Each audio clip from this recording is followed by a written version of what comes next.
it's so engaging.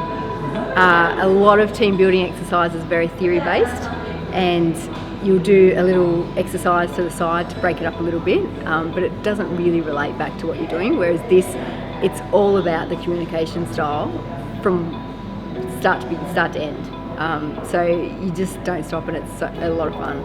I've done many corporate things in my life, but this has been a good one. It's got a good fast way to illustrate theory into practice, and then you can take it with you. A lot of the time that bit's missed, but they've nailed it. I think that we all are always working towards a common goal, but we do that differently.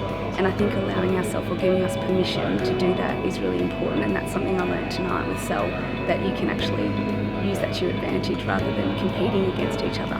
The combination of learning, but also being practical.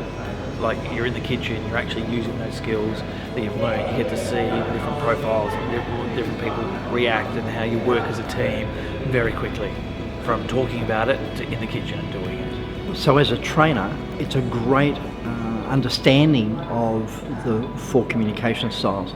So it's great to be able to then go into different work environments and go, oh, by the way, have you heard of EDISC? And just go through it. So it gives me more tools in my kit to be able to then take to my clients. It's just getting in there and experience, you know, what it's like being in a really high-performing team. All the things work so well, you know. It's the ability to do something completely different from a leadership course, you know, and just going into a professional kitchen with a professional chef and being able to do things you never thought you could do before are just fantastic.